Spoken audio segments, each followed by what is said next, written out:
And we are live. We are back with the Football Philosophy podcast. And with me today is yours truly, Trey. Welcome back, mate. You know what, Abdi?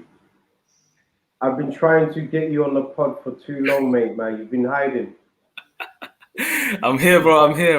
You I'm know me. loving that. I'm loving the United shirt as well. And look, man, Nathan doesn't need an introduction. Like, he's bestie for a reason. And it's good to have you on the pod today, man, Nathan. Yeah, it's great to be back on. I'm happy it's international break. We get like a 2 week holiday from club football, so that's really nice. But yeah. And actually, speaking about international break, this has been actually the first time where I was actually relieved to see that we actually got international break because I had enough United. We're gonna be delving into Man United and all of that, but I just had enough of them.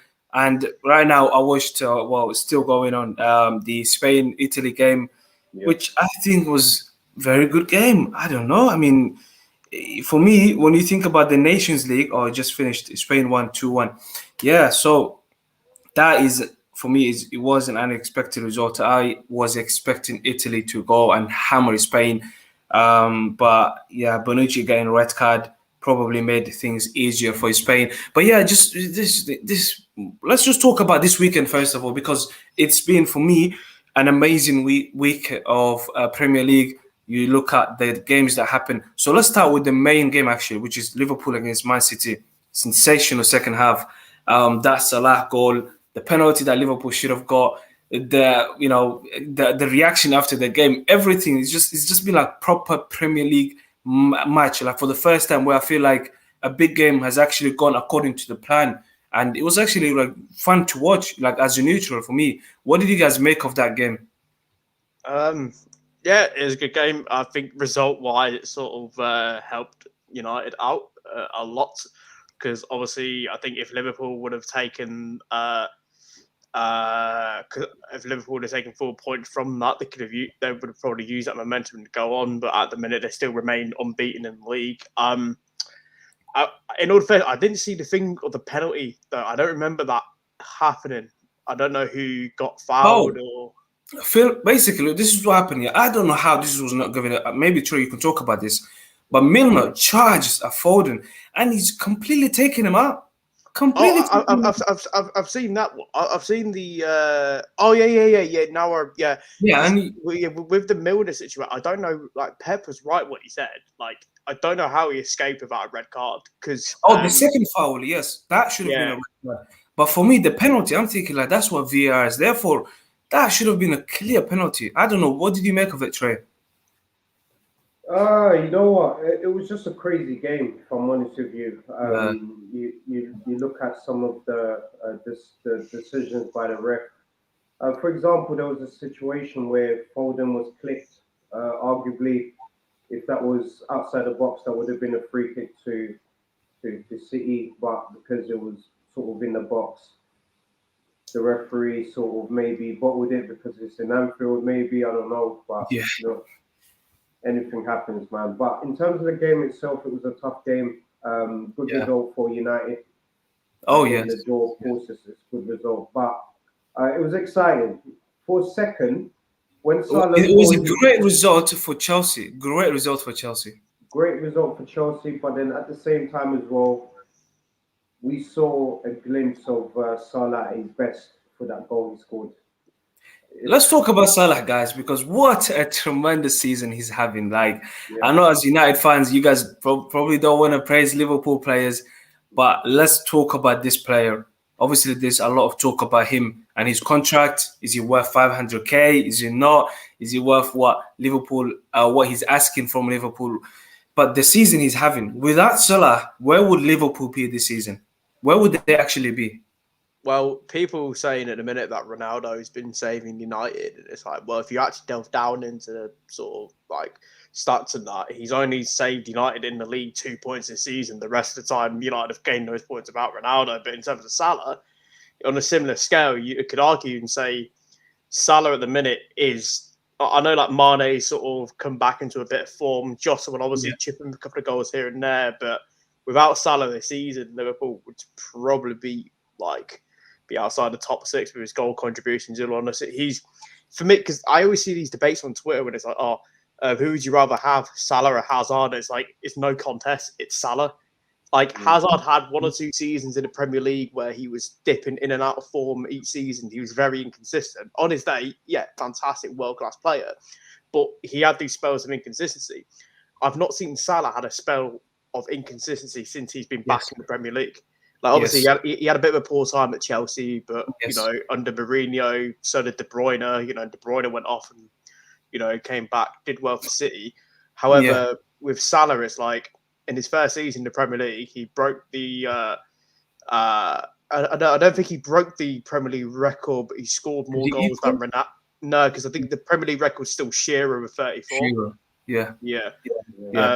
But he got 32 goals in his first season, in the Premier League. And it's like, he's been consistently, if you consistently get the numbers, you're on that world-class level. And for me, so far, you could argue, although as much as it pays me to say, you could arguably say at the minute, he's the on-form best player in the world. You could sort of make that claim. Maybe him and Benzema, I know, has been ripping it up this season as well. But Salah's been fantastic. Liverpool, in terms of the wages, they need to fork out the money for him because if they lose Salah, I know there's a lot of talks about Mbappe will apparently join on a free, but it's like Mbappe would ask for the same amount of money what Salah's asking for.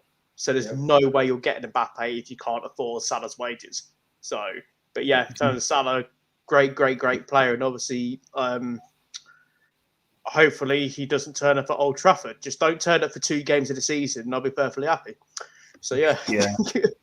He's a difficult player to stop. I mean, that goal, that Trey, like the way he just went through and City's defense, even not just the goal, but the assist to Mane, which is not something that we see a lot from his game. In terms of the build up and the assist that he gets involved, it's not too many times where you see Salah, assisting and other players to score. But that assist was magnificent, and then the goal, man, oh my God. The dribble and the finish with his right foot. I mean, if Messi had scored that, we wouldn't have had the end of it. Like everybody would be talking about it. I mean, finally he's getting the praise. But let's talk about that goal. I mean, how hard is it to pull off that technique? Very difficult technique to pull that off because what he's done is he sort of fake shot, dropped his shoulder, came in.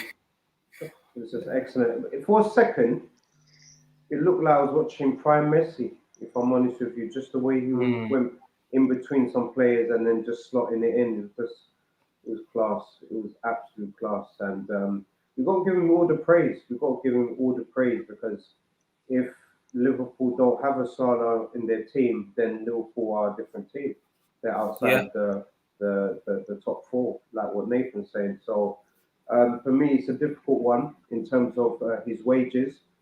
Liverpool, they've got a situation where they don't go over a certain limit, whereas with us, if we're in that situation, we're sort of in that situation with Pogba right now. But for me, you just got to give those sort of players what they deserve, and he deserves it. It's not only that you're obviously going to be paying a certain fee for him, but you're actually going to be paying for what he brings commercially to the club as well. Remember, he's got these adverts with Pepsi as well. So if he goes, then that's a huge portion of people going with him. That's the whole nation of Egypt that's going to go with him.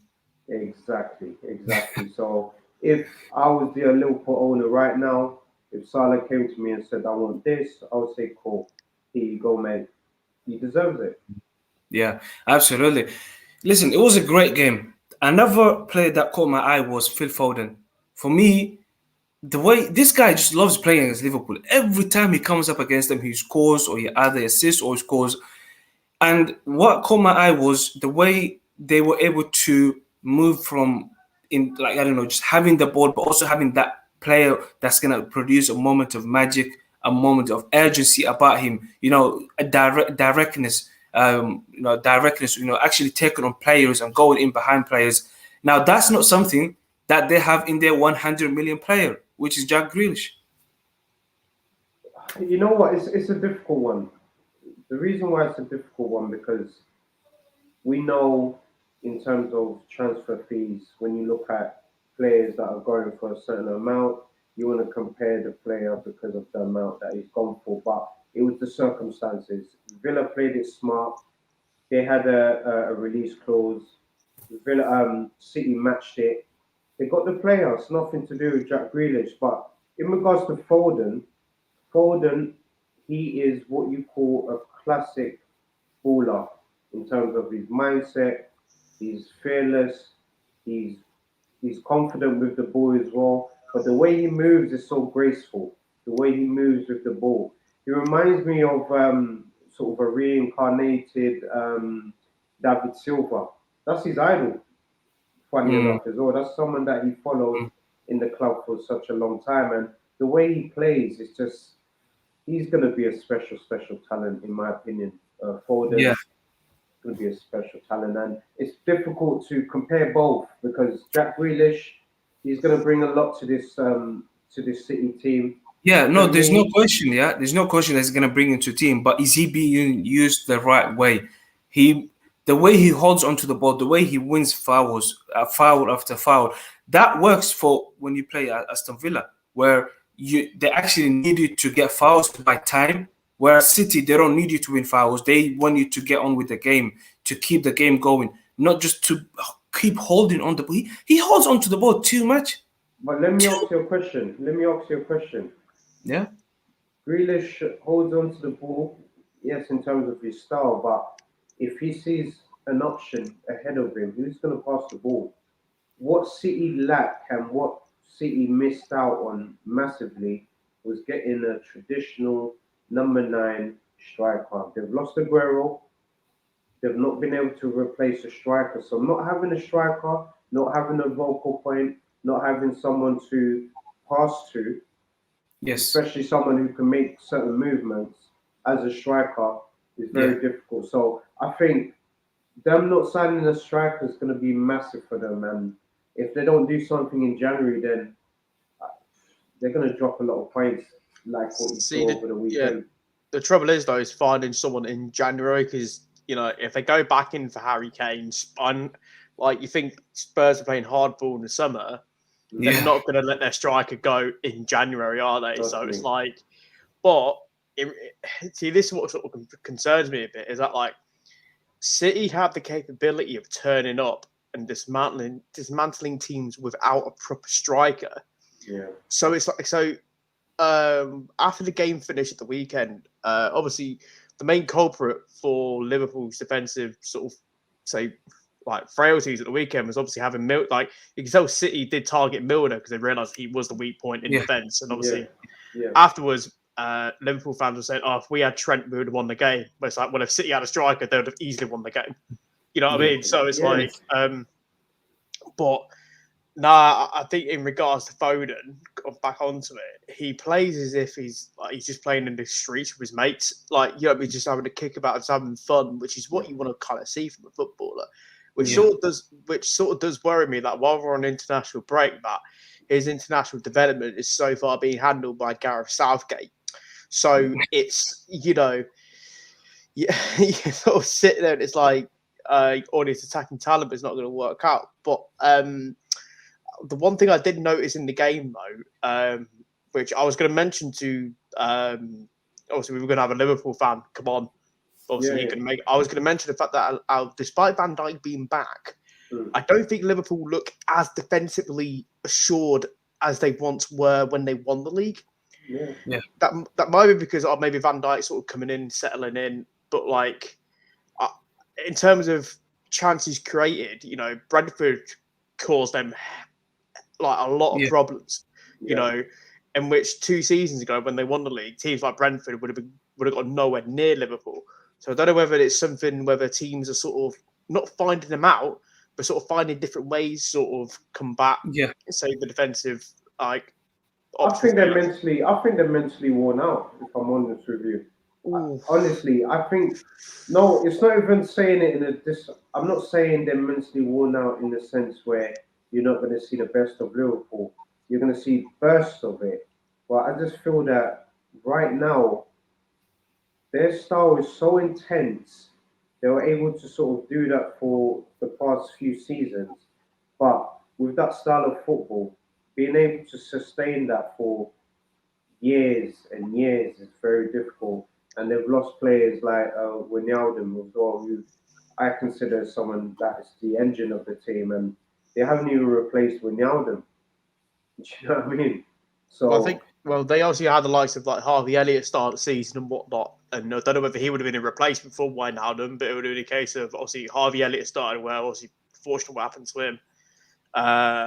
They had they got Curtis Jones, who suddenly found a bit of form as well. So they've always had options, but I understand what you mean. It's like when you lose an integral part of what made the machine work, yeah, you got to and get you back. don't, yeah, and Yeah, you don't replace it. Liverpool's manager Jurgen Klopp is a student of Eroga Saki, who's obviously the AC Milan coach. Yeah, Saki's philosophy was all about the team defending as a unit and attacking as a unit. Liverpool have been doing that for the best times of their time so far under Jurgen Klopp. It's been when they're able to defend as a team and attack as a team, and to sustain that. That's the mental aspect of it, Trey. Where I agree with you, sustaining that it takes a lot, especially after the players have won a trophy or two, they won a Champions League, they won a Premier League, to keep that level of motivation going, that same desire to basically go for every single ball. Like, that what do they call it? Rock and roll football that they used to do it in like 2, 3 seasons ago. but It's even really sorry to hard cut to you keep off. it. Sorry to cut you off, Abdi. Just going to what you're saying in terms of motivation, drive. Remember, before Liverpool won the title, how Yeah, many years? How many years did they have to wait for this title? 30 Think years. about. I'm 30 years old. My It's a whole lifetime. glorious 30 years, but Exactly. My whole lifetime. Imagine that. So imagine Yeah, all the energy in these teams to try and achieve that, and then finally achieving that after winning the Champions League. Mentally, can they yeah. continue to do it? They haven't been able to continue to do it. So at the moment, I think they've probably. This might be a bit controversial, but it could. I believe that Liverpool potentially. I'm not saying it's the case. Potentially could get into a situation like Spurs, where they've obviously reached the pinnacle, which is the Champions League final, and then after that they've been able to just gone down. I think they've reached It's their about the peak. investment. Yeah, if you don't reinvest in the team, then what's there to do? Because at the end of the day, Klopp really needs to rebuild this team again. Obviously, that all that talk will come, I think, maybe next season or maybe the end of this season. They've already started with obviously rolling out new contracts for the likes of Alisson, Fabinho, Jordan Henderson. Salah should sign a new contract, or maybe not. He might go to Real Madrid or Barcelona. But yeah, I mean, listen, at the end of the day, that was a great game and I really enjoyed it. Let's Yeah, talk about a game that we didn't enjoy at all. Speaking about motivation, speaking about desire, speaking about building on a last second winner from a Champions League game, then you go into a Premier League game against Everton. Rafa Benitez coming to town, and you've got something to you gotta prove. get closer for this, right? Because this is gonna be Yeah, emotional. Yeah, yeah. So you take all of that into account, and then you look at the team that Oli selects. I was shocked. I'm not gonna lie. Ronaldo not starting, Pogba not starting, and then you look at the team that actually started. Martial, Cavani coming into the team, and I'm thinking like, oh my god, this is a gamble. And then the first 45 minutes was actually one of the best halves that I have seen from United this season. The way they controlled the game, the way they actually started the game, with attacking from everywhere. Luke Shaw was actually all right in the first half. R1 Bissaka was just R1 Bissaka, but Bruno linking with Martial, Cavani with his absolute work rate. And I'm thinking like the first half, all he's got absolutely is spot on. And then they come on to the second half. It's just not the same, guys. What is going on with these players? I just want to know what the hell is going on with these players. Can someone explain to me? um, I don't. I've been trying to put my finger on it as well. Because I made a point to someone the other day that it's all great and well, Ollie sort of trying to restore the United way of playing and stuff like that. Because that's what fans have been clamouring for. However, I do believe it's got to do with the coaching as well, because you like the United way, like it used to work back in the day. In modern day time now, with how football has evolved, it sorry to say this, it doesn't work as well as what it used to. So you need to bring in different I'm going to go to my point of view. You need to bring in different coaches to sort of develop and evolve that style of play so it fits into the modern ways of football.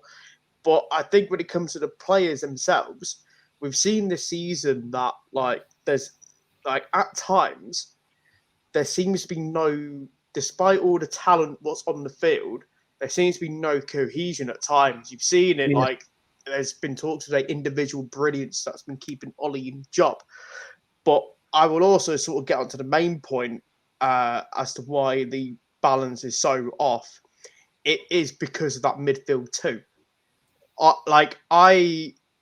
I've said my piece about how United, for me, I'm going to say it's going to be controversial here, but I think United probably, if I was given the option of a CDM or say Varane or over the summer in terms of which one's more important, you'd say the CDM is more important because Lindelof and Maguire, they didn't exactly do bad last season, but they were exposed because of that midfield two, because that midfield two doesn't work. We all know what that midfield two is, McTominay and Fred. And it was, I was at the Villa game and I watched similar patterns happen in that game to what happened in the Everton game as well, where, both of them will sort of come deep to get the ball, and then your point from midfield to attack, there's just a massive open gap because they're too far apart. So you've got no room to actually play out of defence. And then by that point, Everton or Villa, whoever you play, they obviously squeeze you in. So that means you lose the ball, and then you're on the back foot. Because if you look at Everton, they had their midfield two was Allen and Decore. At both of them, despite them being, I wouldn't say similar players to Fred and McTominay, but in terms of work rate, both of them work well off the ball, but they've also got technical ability about them. Allen used to play for Napoli. Decore, who was, I believe, was at Watford, wasn't he?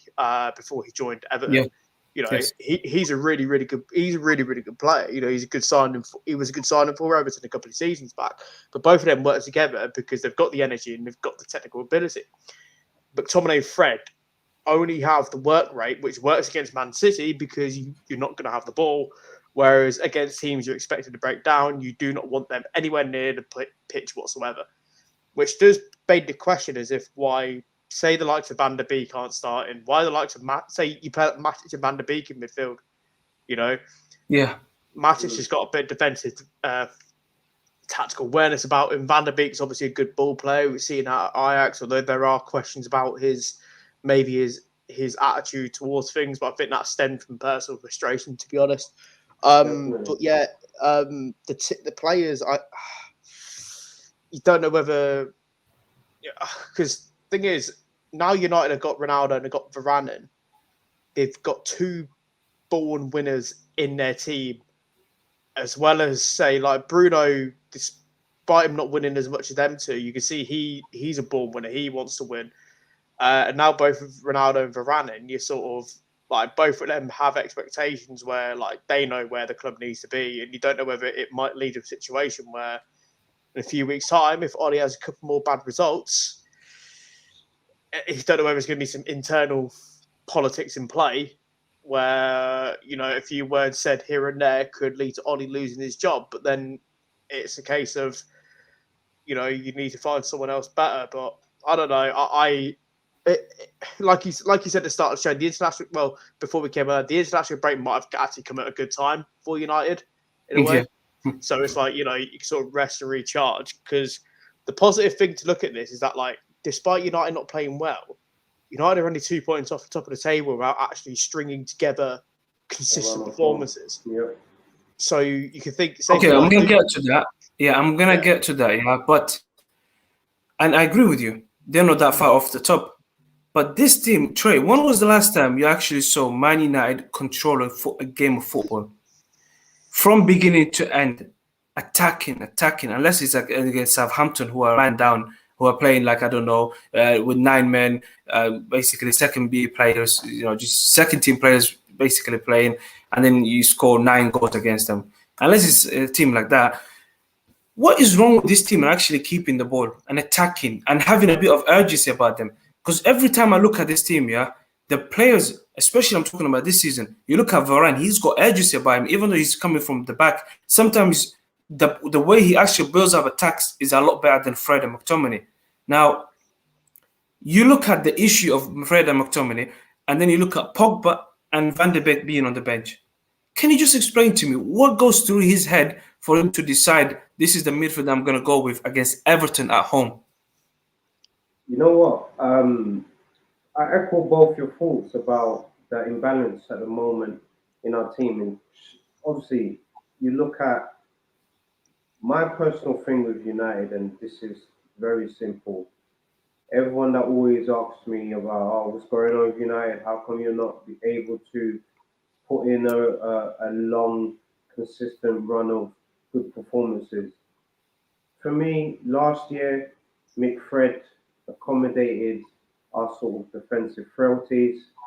This season, now that we've got Varane, we don't play both of them. We can't play. We're not going to put two defense-minded midfielders on the pitch.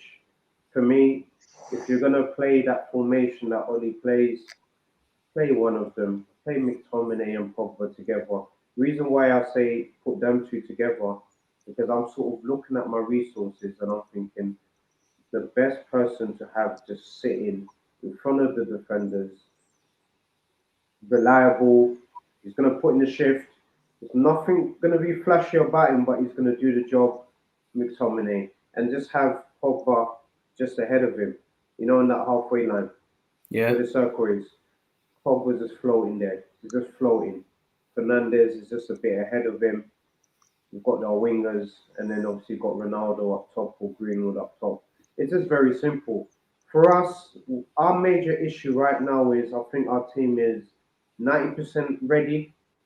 I feel that if we signed a defensive midfielder, then Oli can actually try this 4-3-3 that obviously I want to see. I want to see us play Pogba left centre midfield with Bruno playing on the right centre midfield, and then just having one perfect DM just sitting. For me, if I'm going to ask for anyone, and if someone's watching this, Kessie, look at Ace Milan's Kessie.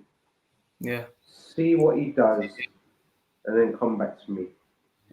Okay, for me, yeah, I completely agree with you guys, the defensive midfield. But also, there is just one simple thing that I do not understand that's happening with this team. And that is the man that you have at the top, Cristiano Ronaldo, and then his replacement, Edison Cavani. These two men have one quality, and that is being very good in the air. I haven't seen a single cross going to Ronaldo since he came on, or Cavani when he was on the pitch. Why are there not enough crosses? Why is Luke Shaw not crossing? Why is Sancho not crossing? Martial, I haven't seen a single cross from him. Greenwood, he put on a good cross one time, but there was nobody to take. The game against Villarreal, he put in a fantastic ball with his right foot. Cavani just about wasn't expecting it, so it was an open goal and he missed it. But can I say? Let me say something. Let me just say something very quickly. Yeah. How many games in are we in the season? In the Premier League, 5 or 6? 6. Why are you panicking, man? Ronaldo's just no, it's not about panicking. It's just a simple thing. The reason why I'm saying this is because remember they have to read his patterns and how he moves as well. This is not going to happen overnight. Yeah, but no, look, yeah, when we get really desperate, like against Villarreal, Fred crossed the ball to Ronaldo, and that's where the goal came out. Fred!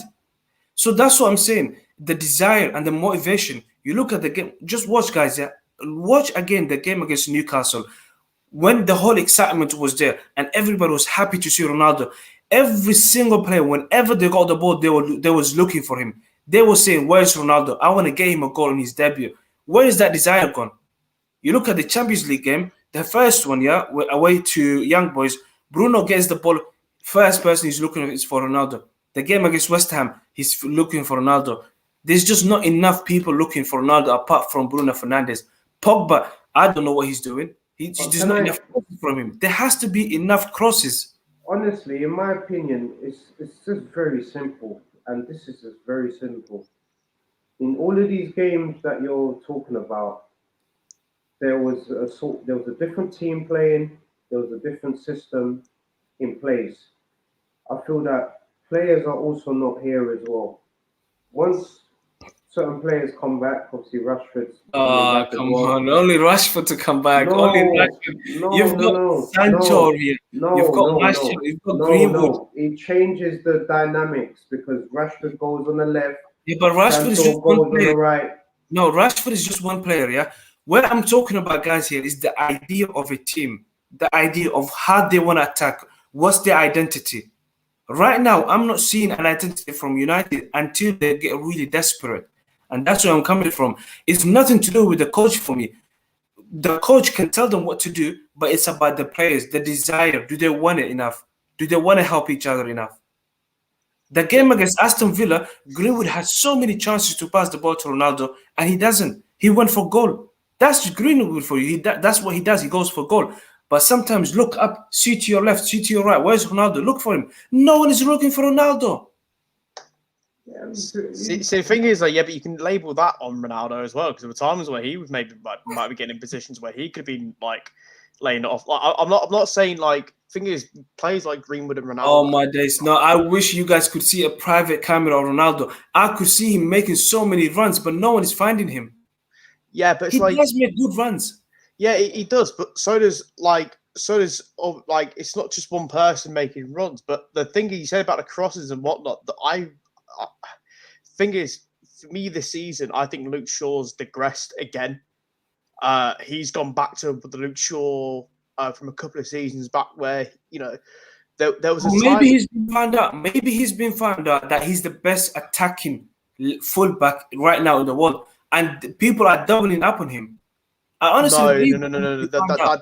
Honestly, that because against Everton, there was a time where like when Sancho was getting the ball on the left, right, yeah, Yeah, you'll see it countless times when it was like Rashford and Shaw last season. Shaw would yeah, make that little overlapping little run, so a little cute through ball, and then you're literally like Shaw's in a good position to sort of whip the ball back into the box. But then like against Villa and Everton, there were times where you even in the first half, you sit there just screaming at him to make that run, and yeah, then it would just the play will go back because like, there's no options because one player for like no matter how skillful you are, one player taking on two players every single time is going to be a bit of a hard task to do every single time you get the ball on a wing.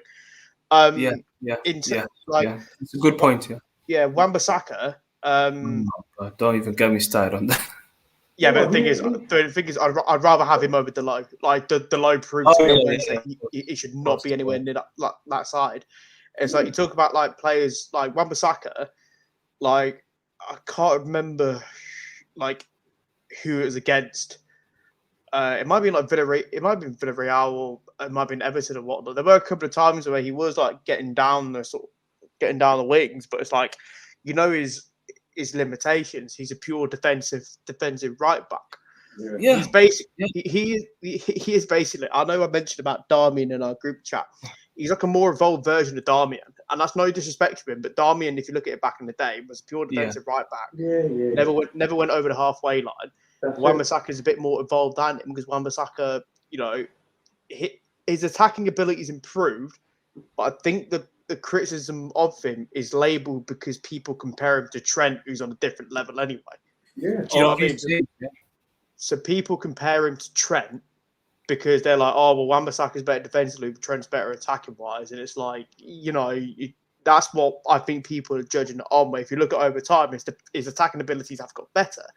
It's just like there are times where he would, instead of say taking a man on, he doesn't like sometimes you need to be a bit risky in football. So instead of taking a man on and sort of just going for it, he'll sort of play it back, play it safe, and it's just like, Yeah. right, okay, you got to build the side, you got to build the play up on the left hand side, but Luke Shaw's doing the same thing. So then you're pretty much like, oh shit, you got to go through the middle, but then it's like middle Freddie McTominay, so you're sort of like, it's a bit of a weird situation. Every time the ball goes to Wan-Bissaka and we're trying to attack, it just comes back to Varane. That's just my problem with him.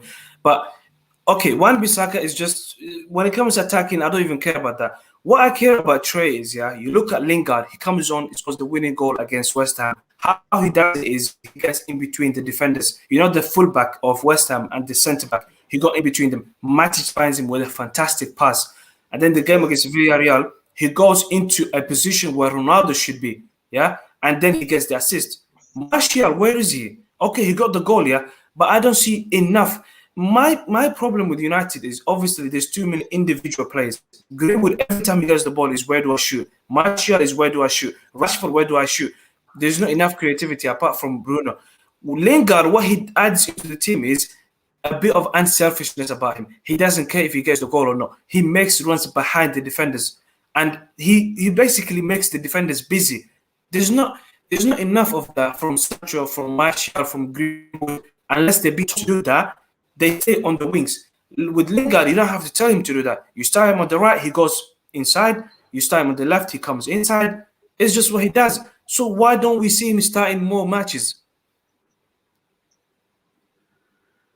The evidence is there. He makes a big difference when he's there. Yeah, no, definitely. Yeah, I agree. I agree with what you're saying in terms of his movement. I know the sort of impact that he makes is very.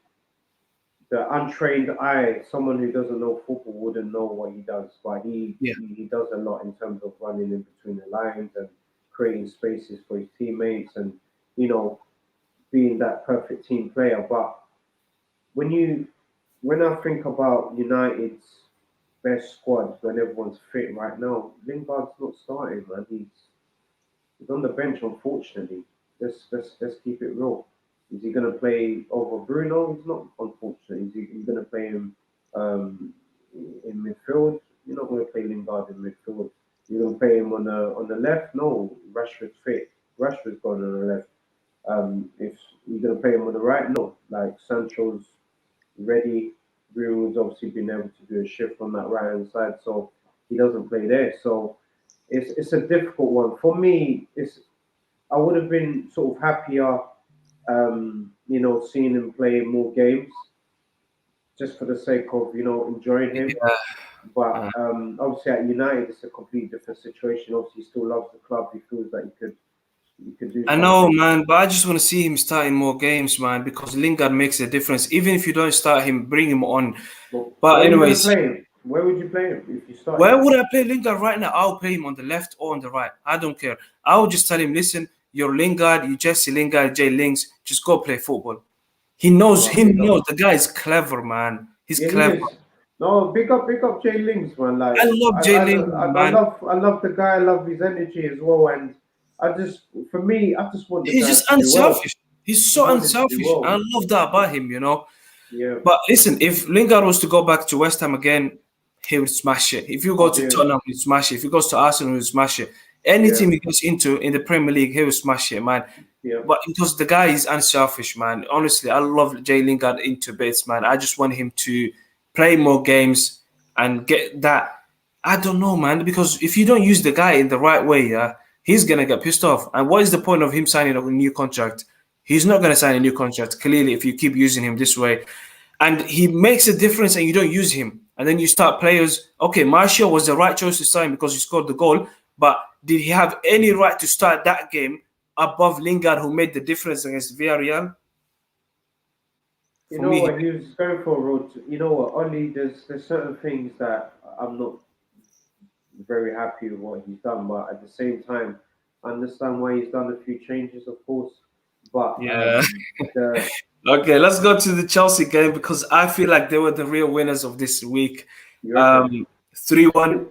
Chalobah again scoring the goal, continuing that defensive goal scoring defenders of Chelsea, with Rio Ferdinand, John Terry, and the likes of they always had goal scoring defenders, and Chalobah just continues to do that. That's 2 goals this season. Timo Werner getting a goal, a header as well. Just fantastic, man. What did you guys make of the Chelsea game? Yeah, like you said, are probably the big winners of the weekend. For some reason, it's like there's been a bit of, like, say, criticism of Tuchel the last couple of games about their performances, but it's like you sit there and go, well, to be honest, if you're top of the league, you don't really care at that point, and it's still early in the season. It's like what I said about, say, United and stuff like that. So the performances might have been bad, but you're still in and around that, Yeah. So it's still early Yeah. days. For me, I had Chelsea as the Early winners. days. I had Chelsea the winners this season because I think I saw a similar thing where, you know, how Klopp used that Champions League win as sort of a momentum to carry them on into the Premier League. And Tuchel, like Thomas Tuchel, for me, he shouldn't have never been sacked by PSG. You know, and now it's like his system, like he plays this 3 at the back, doesn't he? Similar to what Conte did at his time at Chelsea, but it's a bit more of a sort of bit more of a rigid. It's very, very tough to break down. I mean, like people talk about age in football. Thiago Silva is the prime example again of that, where age doesn't matter. If you're an intelligent footballer, you can play in like brilliant positions and this, that, and the other. And obviously, he for me, at the end of the day. he for me is absolutely brilliant. Obviously, Rudiger's turned into a world class centre back overnight. I don't know how. I don't even know. No, Rudiger's doing a job, man. I'm not even gonna lie, he's doing an absolute He's job. loving defending. He's right now. He's in beast mode. You can't get anywhere near him. Okay, Federico Chiesa embarrassed him a lot in the Champions. Well, just one time in the Champions League, he couldn't keep up with him. But yeah, carry on. Well, who can? Yeah, but like, no, I think obviously Chelsea want to get Southampton, like, you know, like you said, big winners this weekend. And obviously, I don't know who they've got next, but I know with they've got a good run in. They've got a very good run in. They have the best run in. Who did they have? Who they got? Oh man, let me Google it. But they have favourable fixtures. Because they've already played Liverpool, Tottenham, and City. Yeah. And Arsenal. Yeah. You know. Wait, have they played Tottenham? Yes. Chelsea. What Chelsea? Beat them 3-0. Oh yeah, beat them 3-0. Yeah. Oh, and I don't know whether they played Chelsea, didn't they? Like in the first couple of weeks. All right, so listen, this is their run in. Yeah, watch this. Yeah, they play against Norwich City the next game at home. Easy 3 points. Newcastle away. Yeah, Burnley at home. Leicester City away. Yeah, so the next 3 games for me quite easy. Maybe Leicester City a little bit difficult. Yeah, but if you look at Burnley, Newcastle, Norwich, 2 of them at home. 2 of them at home. In all fairness, Leicester have not exactly pulled up any trees this season. I reckon that's like maximum. That might be maximum points. Yeah, and then after the Leicester game, they come up against United at home. Yeah, see, here's the thing, because United have got that run coming up, haven't they? Where they've got like I think the only, I would say easy game, but the only sort of like game on paper where you could say, yeah, that's more of a guarantee than others, is the first game against Leicester away, and then it's like Atalanta, Liverpool. I think Atalanta again, City at home. So wait, when did we're playing Atalanta on the 20th, isn't it? Yeah. Yes. Yeah, on the 20th. Yeah. Oh man, I cannot wait. Yeah, you're gonna see the United game, yeah? Yeah, I'm going, man. Yeah. I'm gonna be there as well with you. I'm gonna be there with you, mate. Love that, man. Love that. Yeah. So, but like I said, they've like they're running now. If teams are playing each other in and around, because Liverpool, Old Trafford, they've not exactly had the best record in the past couple of years. You never know. City, you're obviously playing United and not running as well at Chelsea got. So Chelsea might look at this and think, you know, a time to sort of get a few points ahead of teams where teams might be dropping points left, right, and centre. Yeah. And also, I forgot about this as well, is that they miss a few games and they miss 2 or 3 games in December as well, because they're off to the Club World Cup. Oh yeah. That's gonna So mess things up, man. they might look at that running that's coming up, thinking, right, get 12 out of 12 of that, you'll have what 30 points from not 30, you'll have like so you'll have like 28, About 28 points, 27, yeah, 28, yeah, you know, yeah. 28 Yeah. points from a possible, so what was 6 games, 7 games in, say 33 points. You sort of look at it and think, you know, from a Chelsea perspective, that's a good thing to have at, say, you know, the start of November, start of December sort of period. Yeah. I mean, every time I watch Chelsea, yeah, they don't play the best football, but when they defend, they're hard to break down, yeah. And I just get so jealous because I look at United, the way Aston Villa carved them open, the way West Ham carved them open, the way Everton with Gray and Townsend look like world class players. Oh my God, it Yeah, makes me so angry, man. It yeah, makes yeah. me You so know angry. why, don't you? Because if you look at Chelsea's midfield, it's literally Kante, Jorginho, and Yeah, like Kovacic, and have got like so Kovacic and Kante are doing the donkey work. Jorginho is playing from deep, so it's like it's so well balanced, and yeah. they've got energy and technical ability. Like if you look at the midfields of the top four at the minute, so it's Chelsea, City, United, Liverpool. Yeah. The other three teams in it, apart from United, have got a stable defensive sort of midfield or Yeah. midfield Yeah. area. Yeah. Yeah. Yeah. So that is literally where the problem's coming from. But yeah, like I said, Okay. Chelsea are just they're Especially they're right just now. they're not like easy on the eye, but they're just efficient. It's just you know they'll get a 2-0 win here and there. They get a 1-0 win, so it's not scrappy, but it's just clean and Job efficient. done. Yeah, just get the job done. Yeah. Just get in, And get out. speaking about defensive masterclass this season, Brighton, Trey, talk to me about Brighton because this team, yeah, right now they're supposed to be the best team to watch when it comes to the football that they play. They bring in the guy from that they loaned to Celtic. What's his name? The defender. Forget his name. Sean Duffy. He comes Yeah. back into the team. They sell 50 million for Yeah. Ben White. They don't even bring a centre back. Ben White goes for 50 million and they don't even bring a centre back. And Graham Potter is so calm about it. All he does is bring back Shane Duffy from Celtic, if I Yeah. believe. Was it Celtic or Rangers that he went to loan to? One of those teams. I Yeah. think it was One of Celtic. Yeah, I think it was yeah. Celtic because Rangers won the league. He had a horrible spell there. Comes back to Brighton. Amazing this season. Their defensive performance this season, for me, have absolutely surprised me. It's completely shocked to me. And the way they played against us, for me, they had good chances. They should have won the game. Neil Maupay played very well. But what did you guys make of it? Because I'm just in love with Brighton right now. Yeah, Brighton. They've got a very seasoned team, I would say, in terms of the experience in the Premier They League. have big defenders.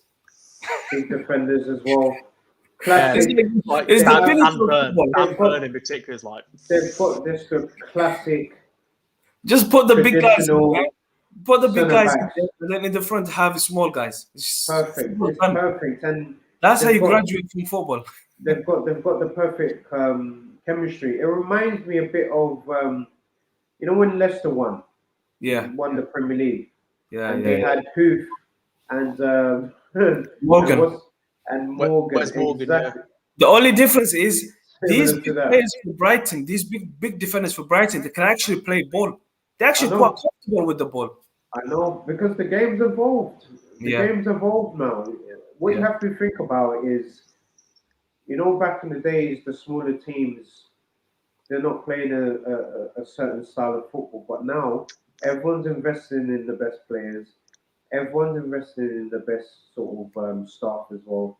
So they're yeah, bringing in set piece coaches. There's sports science that's obviously involved in the sport. There's YouTube. There's social media. There's different products and different things that can help you increase your game. 100%. I'm not surprised. yeah, Brighton played good football anyway, so if they're just going to continue to do what they do, they're going to cause a team like Arsenal problems. And to be honest, I thought they were going to nick a win. If yeah. I'm honest with Should you, have. if I'm honest with you, it just seemed like one of those nights. But Yeah. fair play to the Gunners. They obviously got the point. Absolutely, man. Yeah, Nathan, anything you want to add? Yeah, not to make it a recurring theme, but even their midfield is like more stable as well because they've got the likes of Basuma, like, do you know what I mean? Like I would love Basuma's a Bissouma to be at the quality top, man. player. Yep. You know, because I'm looking at their squad now as well. They've got experience like Premier League sort of heads in there as well. You know, Yep. the likes of Lallana, that like Danny Welbeck. You know, I Well, know okay. like yeah, he's been around the block and stuff like that. Knows how to Um, score. Yep. exactly, and like so they've also got the likes of that Cucurella played Oh, really yeah. well against Arsenal as Kurilla, well. yeah, La Liga, Should isn't have it, man? scored a goal. Should have Should have scored a tap scored. in. Yeah, he Yep. had a bit of a rough one against Crystal Palace, but I sort of expected that because it was a derby game away Yeah. at Palace, you know. But they've Yeah. also shown a bit more their like last season. I don't know whether you saw it. There was this like weird stat going around, wasn't there? That like Brighton compared to their Yeah. style of play and their expected goals were like Yeah. through the roof, but Yes. their position was like 16th, 17th, so it Yeah. didn't Yeah. reflect. Yeah. But this season, it seems as though like they've kept that similar style of play, but they've added a bit of grit to them as well. Because you saw against Crystal Palace, you know, they didn't stop fighting. You know, sort of got a bit like their goal was a bit sort of lucky in the end. Well, not lucky, but it was a bit like fortunate because it was just a big punt over the top of the defense, and Mopé just lobs it over. But Yeah. the calmness of that though to do that in the Oh. 95th minute was brilliant Class. from Mopé. Class. But no, I think Brighton, you can see them being those one of the sort of teams though that like eventually they won't be able to keep up with obviously the top end. But I would say for them maybe like a top half finish isn't out of the question for them. You know, it's you look at teams who are struggling down the bottom. You know,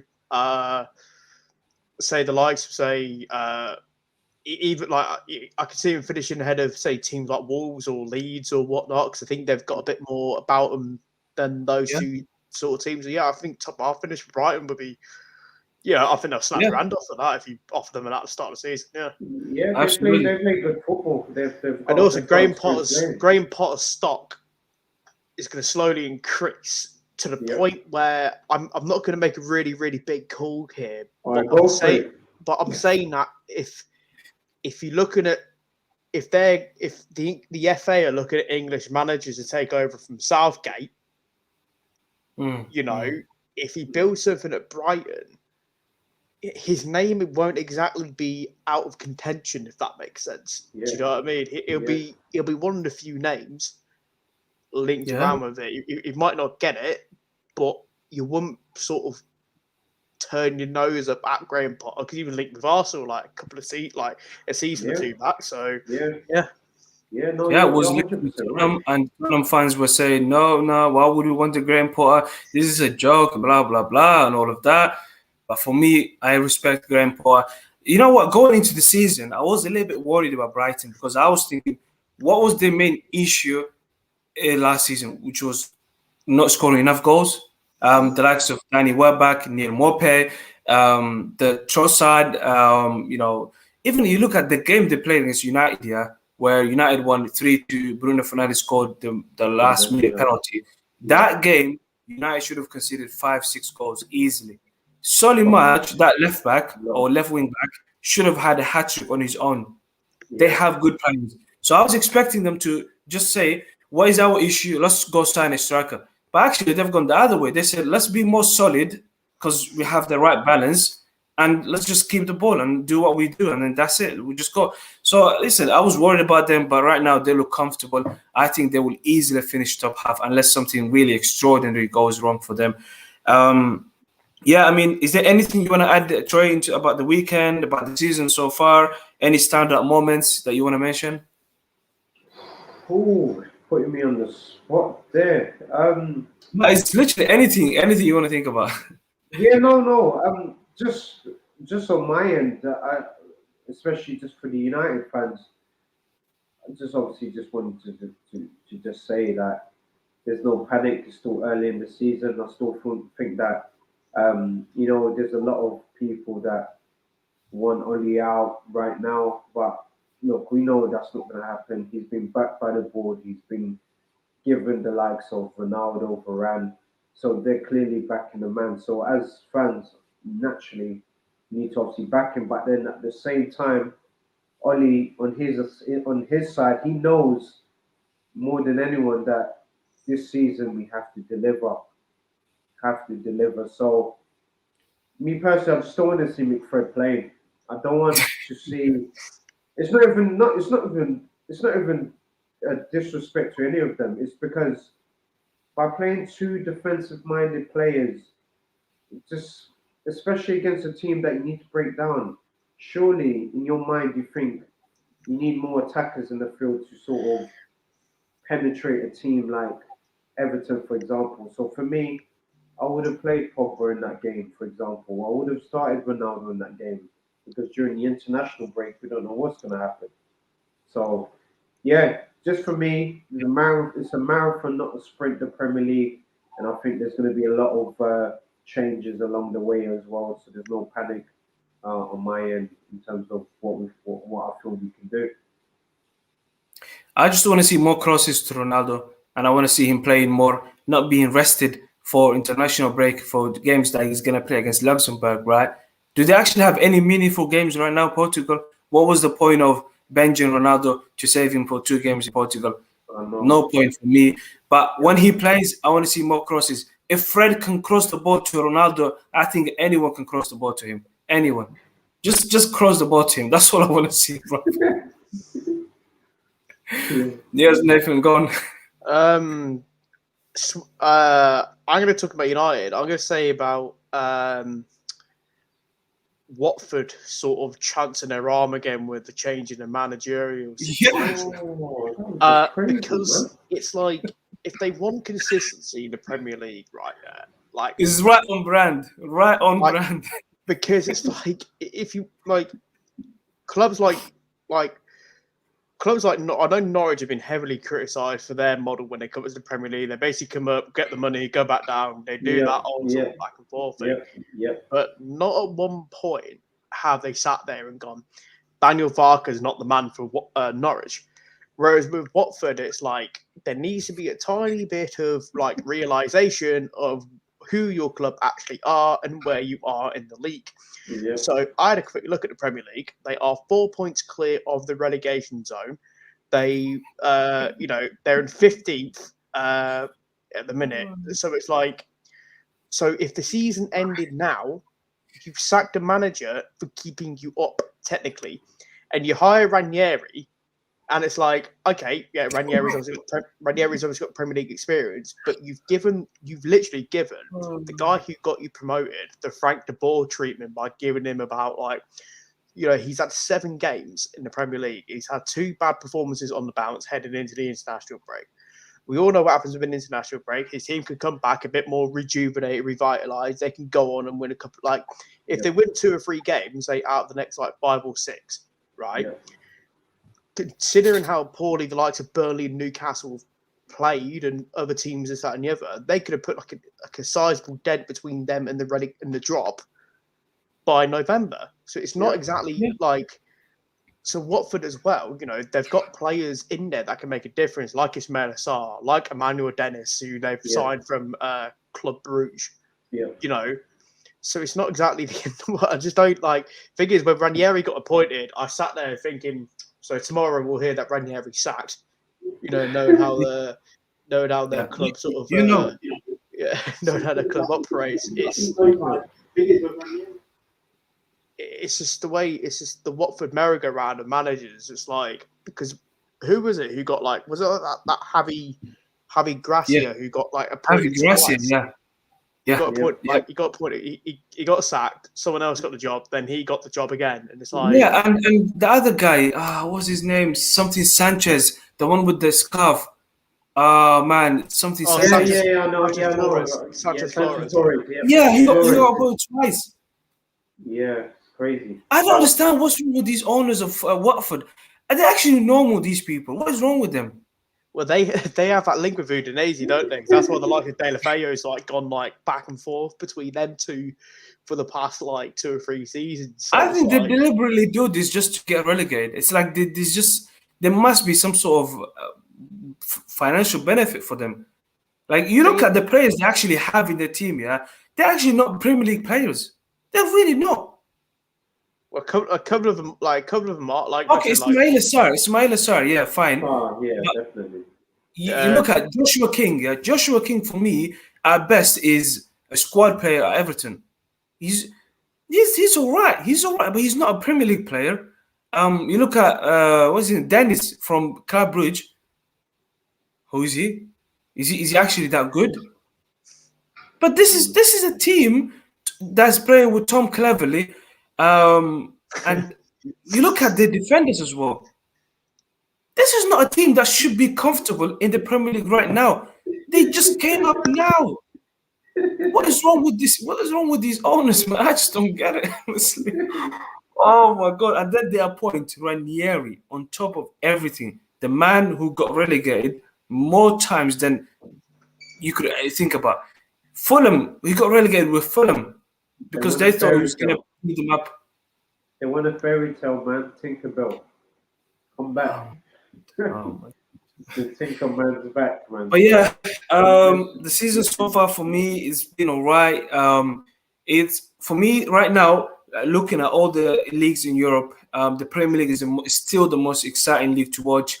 The Always. Italian Serie A, it's been all right. It's been kind of exciting. Bundesliga and maybe a bit of Spain. It's been all right, here and there, some shock results, but the Premier League still stays the top for me. And let's enjoy the international break, guys, because I'm relieved not to see United ruining another weekend because they would have done it for sure this weekend for me. So I'm just gonna relax, sit back, and enjoy, some international football.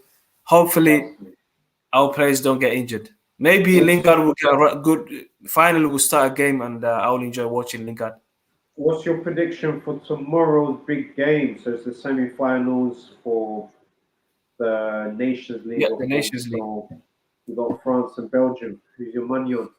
And what's the whole situation with Mbappe? I'm Mbappe. hearing this like a back and forth with. Yeah, you it's see, this is the thing with Mbappe. Yeah, he comes in as the golden boy, the man the boy that everybody loves, and wins the World Cup for France. And Yeah, since then, it's been a story after another. The guy, for me, he's got too much ego about himself, and maybe that's what makes him stand out. Maybe that's what makes him the player that he is. But I think he's got too much ego, and there's too much drama going on around him right now. He needs to take a look at himself. He needs to look at what got him to where he was at the beginning, and that's being but humble. That's what working hard. happened? What actually happened? What was the he's been situation? he's been basically revealing everything what's happened between Madrid and PSG, hasn't he? Yes, he's been he's like his comments that they've People not been must like wait. they've not been they've not been disrespectful to PSG, but it's been a case of he's been saying basically in his own Sorry. sort of way that he wants to go to Madrid, It was and evident. that no matter how many times Liverpool fans say Mbappe 2020, 21, 2020, this, that, and the other. So it's he's basically been coming out and saying this, that, and the other. Apparently, he's also said things about what happened between him and Giroud, because there Yes, was that. yes, It was either yeah, it was like either Mbappe wasn't passing to Giroud or Giroud wasn't passing yeah. to Mbappe either. Yeah, Like, it was basically Giroud saying that he doesn't get enough passes from other players, that they're not passing the ball enough to him. And Mbappe has been revealing the conversations and what's been going on.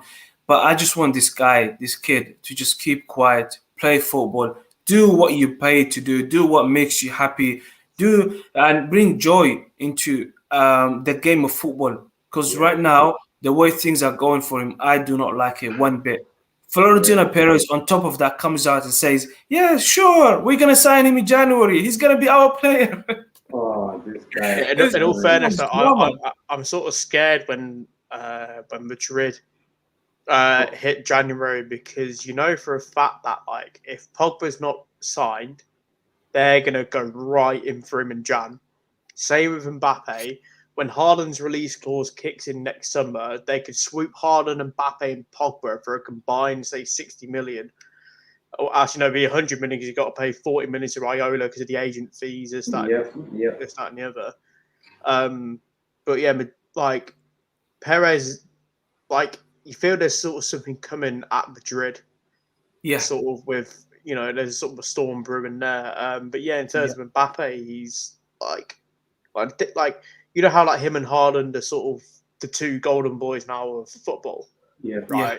You don't hear anything about, like, I see hear about Raiola talking about Haaland. Yeah. You never hear Haaland doing anything himself. Like, you always just hear That's him because Haaland has the right team around him. He's got the right team. He's also got the right mentality as well. So his dad, he's got his dad leading him from the sidelines as well. Yeah. So it's just like. And Mbappe, for me, he blames Neymar too much. He blames Giroud too much. He blames PSG owners too much. Just, mate, come on, get on with football. Take some responsibility. Think to yourself, how can I get back to just playing football and not dealing with all of this drama that comes with it? You know, if I were Mbappe, I'll put my head down and do my job this season. Win the Champions League for PSG. That's it. Play with Messi. The only way we're going to see, let's say, the Mbappe we want to think he is, is when he goes to Madrid, man. Honestly, because I feel that at PSG, there's too many egos. There's Neymar, there's Messi, there's Ramos. Oh, do you know what? Another thing he said is, this is another thing that really just made me think, like, are you actually normal?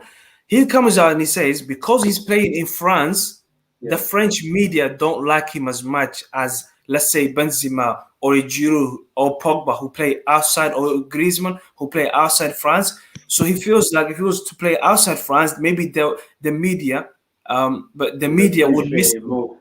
Yeah, they will love him more. They will miss him more. But I'm just thinking, like, yo, you don't know what you're getting into. Once you go to Spain, Spanish fans, especially Madrid fans, are really harsh. You think PSG fans are harsh, Watch until you have a couple of bad games for Real Madrid and they start booing you. What are you gonna do then? Start crying and go to your bedroom? They started booing Cristiano Ronaldo, for God's sake, after he won like 3 or 4 Champions Leagues on the bounce. So it was like, but I think with Mbappe, it's like he's obviously the deal last summer. It was sort of, in the summer window, it got accelerated in the last like 2 or 3 days of the window, and everything was sort of like, okay, yeah, he's joining. And like PSG, like I know their chairman's been adamant and saying, oh, he's a PSG player for the future. He's not leaving this, that, and the other. But it's like he's. I think with him, it's similar to say the Harry Kane situation, where like his body's at the club, but his mind is elsewhere, sort of thing. He's already mentally checked out. He's probably dreaming of wearing the Real Madrid colours.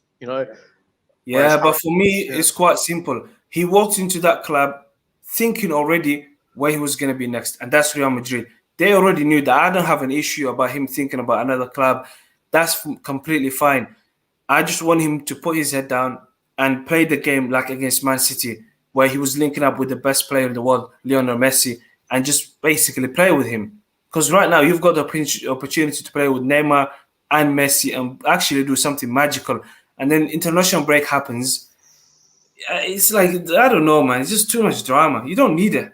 You do not need it one bit. So you just quickly finish off. It's like, this is what I mean about the mentality thing. So, do you remember when, like, back in the day when the Ronaldo transfer to Madrid was basically done like a season before, but Fergie sort of asked him to stay for another season? Yeah. Ronaldo didn't really throw his toys out the pram. Yeah. He sort of waited to see what United were going to do with Madrid in terms of negotiating a deal. And then Ronaldo, like, started the season off injured, came back, won United the Premier League title, got 18 goals that season. So it's all about mentality at the end of the day. You don't know whether, like, PSG would more than likely win League One. I mean, Jesus Christ, they must win League One. They lost the weekend. Did they? Jesus Christ. Yeah, that's what I'm trying to say. People claiming Poch is an elite manager. Like, you know what I would love to see? I would love to see United play against PSG in the Champions League final and only coming out and winning. Yeah, Is she? We've got a good record in France. Good Yeah, we fishing. do. Yeah. You listen, We love we can only dream. We can only dream about winning the Champions League with Fred and McTominay in midfield and Lingard coming from the bench. All right, guys. I think we should call it a day. It's almost midnight. Yes. Yeah, Nathan, thank you so much, mate, for taking the time to join me. I know you probably have work in the morning. Yeah, I Yeah, got work in 45 minutes. in 45 minutes, are you doing a night shift? Yeah. Yeah, Oh, I'm man, off thank on you. the night Cheers shift. for joining us, mate. I'm gonna let you go now. Yeah, Yeah. man. All right, Trey. Thank you, bro, for joining me. Appreciate Always, that. man. Always. Yeah. So, we might do another show tomorrow, just talking about the Nations League. So, guys, make sure you tune in to the Yeah. Euro channel at Never a Foul. Find our YouTube channel and make sure you subscribe and hit the like button and share with all of your friends. Trey and Nathan, once again, guys, thank you so much for joining me.